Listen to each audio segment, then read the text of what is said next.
Hey, what's up? What's going on out there? I'm going to check out this video with Kamala Harris, and she's going to be talking about Israel's relationship with the U.S. And I'm kind of curious to see what she's going to say. So I'm going to give my 1-2 and check out the video. We supply Israel with billions of dollars in military aid. And yet, Prime Minister Netanyahu seems to be charting his own course. The Biden Harris administration has pressed him to agree to a ceasefire. He's resisted. You urged him not to go into Lebanon. He went in anyway.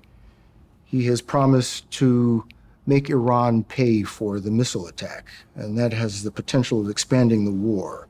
Does the U.S. have no sway over Prime Minister Netanyahu?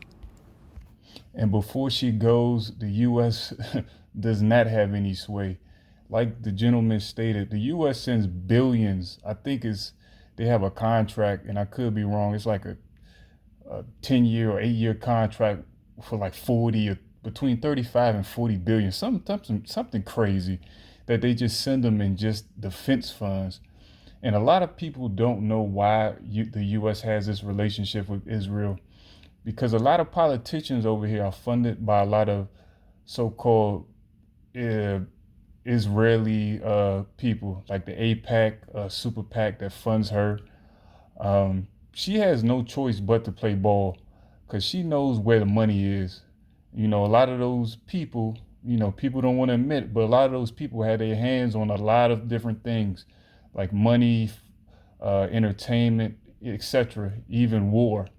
And these people will not stop defending themselves, even though they're not even the people of the book that's really from that land. And if the good men and good women know what I'm talking about, but the U.S. will never stop funding Israel, no matter what they say.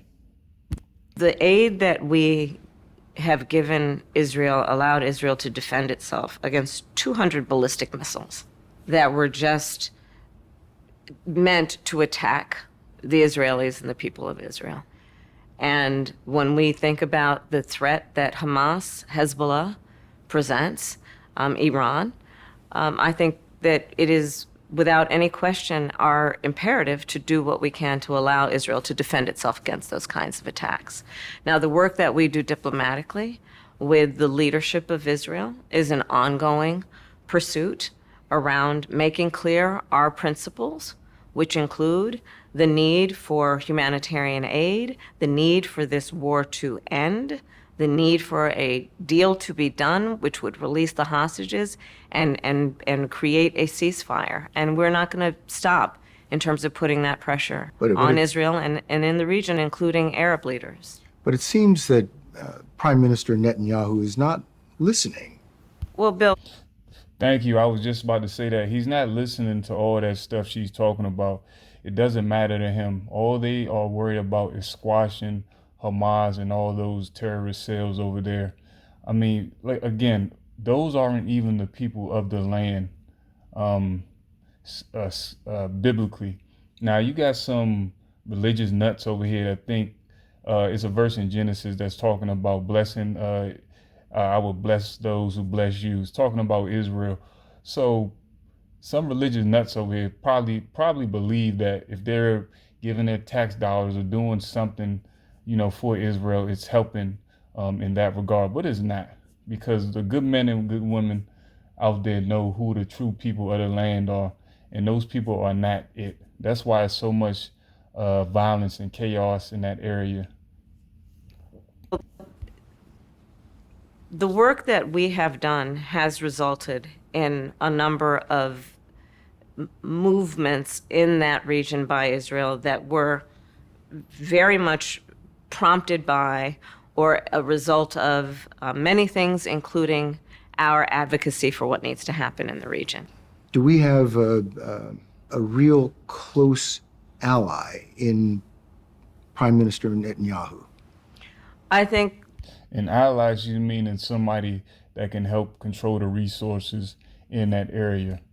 That's what she's talking about. Like if it was Hamas or another group that the U.S. supported, it would be the same thing. Like if the U.S. quote unquote feels they can't benefit from a certain scenario, they won't go with it. But with Israel, it's so much money that certain people have in the pockets of politicians over here and in the U.S. that their hands are tied. They can't do anything, even if they wanted to do something. With all due respect, the better question is, do we have an important alliance between the American people and the Israeli people? And the answer to that question is yes. Well, I'm going to stop the video right there. I saw some other stuff in this interview where he was talking to her. He seemed like he wasn't letting his foot off the gas or letting her slide with certain stuff. And you could see that she was clearly flustered in this interview. She doesn't have the answer. She's in the pocket, of those people anyway. She's just, like I said, she's just one of those Barbie dolls. You pull the string, she gives you about 4 or 5 phrases, and that's it. No substance, no nothing. But that's my 1-2 on it. Leave your commentary. Let me know what you think.